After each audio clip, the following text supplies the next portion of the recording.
Ahoy!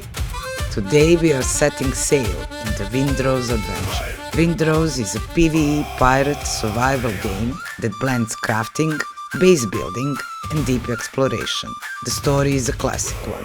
Evil pirates sank your ship while you were transporting a powerful artifact, leaving you for dead in a deserted island. This is where your journey begins. Your first step, gather some wood and stone to build a bonfire, the heart of your future base.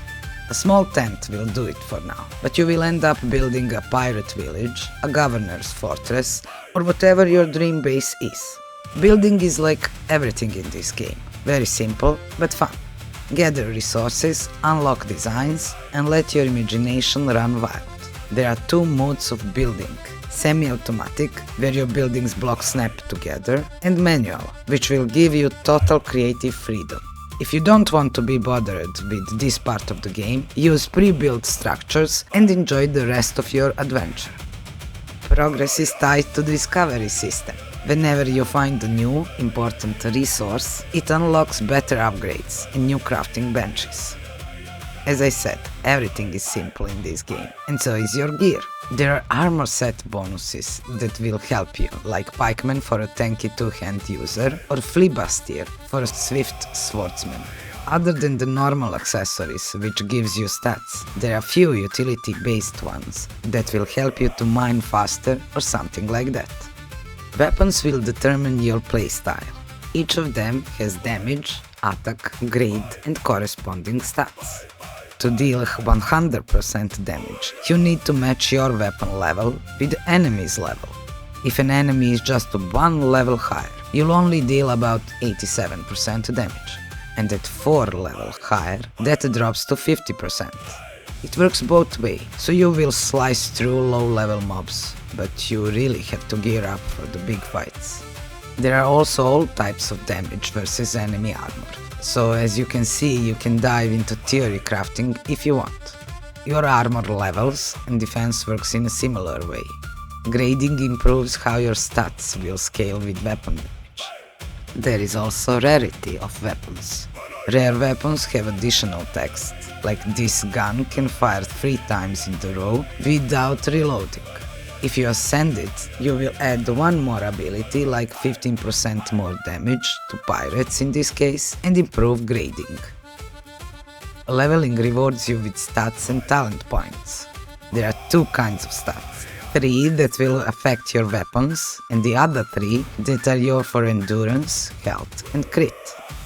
Other than vitality, all stats have a soft cap at 20 points, after which you will see diminishing return.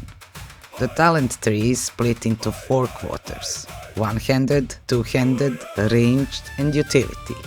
The best part, you can reset your points whenever you want to try a new playstyle.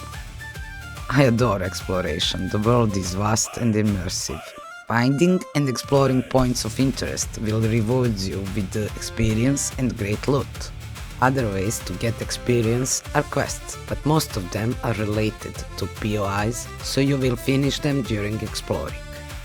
Thankfully, the game respects your time with a solid fast travel system. There are predetermined teleport points and limited number of custom travel points that you can build.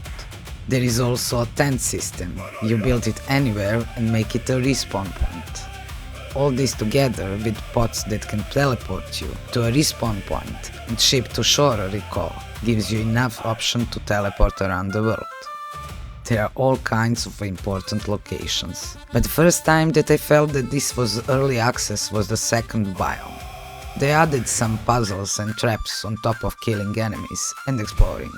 But when I went to the third POI, where I needed to move vases from one place to another, I was like, okay, this needs more work and puzzle diversity. On the other hand, the third biome was great. I love that mechanic that you can't stay too long in cursed parts of a swamp or you will die. It makes the game a bit faster and gives you a sense of urgency. Don't forget to take a shovel with you when you go exploring. This is a pirate game, so maybe there is a buried treasure waiting for you. Combat is Soulslike, stamina-based and pattern-driven. Even a common boar can kill you if you are careless. Bosses are real gatekeepers. You must defeat them to unlock the next biome stack. I love that you can play it safe by dodging or go for a perfect block to stagger them and then fight quickly. Naval combat is a very important part of the game. Don't forget to keep up with the ship upgrades. You will start with a small slow boat, but there are 3 tiers of ships that you can later get in the game. Similar to your character, they have barrels for buff where you have food, and repair kits where you have bandages. Plating and cannons are equivalent to your weapons and armor, and upgrades work the same. Rare cannons and plating have additional text, and you can ascend it. Books will add some flavor to your battles, and the high-level crew is what you must have if you want to board and plunder ship. The combat system isn't complicated. Aim for soft spots at the rear and back end of ship, fire, and try to get a good angle on another ship while you are waiting on a reload. You must significantly lower enemy ship health if you want to board it for additional loot. This is where your crew kicks in. If they aren't high enough level, they will get overwhelmed and you will fight alone against all enemies. But you really want only to plunder ships with treasure icons. In my opinion, others aren't worth your time. Just sink them and take loot. Don't forget to collect debris in open water. Higher rarity ones can have good loot. I mentioned fast travel from the ship. If your ship storage is full, you can just open the map and teleport to a fast travel point to unload. Or you can summon a ship during island exploration and use it as additional storage or for teleporting. There are few friendly fractions where you can sell your loot and buy different plans. Here you can also use insignias that you collected from Blackbeard pirates and ships to regain reputation and unlock more designs. Farming is done well in my opinion. It isn't pure grind, but you have options. Yes, you must gather some new ore and wood for upgrades when you reach a new biome, but after that it is all up to you. You can build your garden and cultivate there your food and flax for fabric. If you're curious, the growing time is around 75 minutes. You can fish for food if that is your cup of tea. You know where mines are, so you can make short expeditions to gather ore if you still need it. On top of that, you can buy vendors and place them in your base. There you can order resources from cleared biomes other than ores, so you can go and plunder a few ships instead of hours of farming animal fat for the new lighting for your base. There are also few NPCs that you can buy to help you with crafting. They will give some nice bonuses, like the chance to prot additional food. I forgot about the food. There are 2 food buffs and 1 elixir buff that you can have at the same time. But don't worry, you won't die if you starve.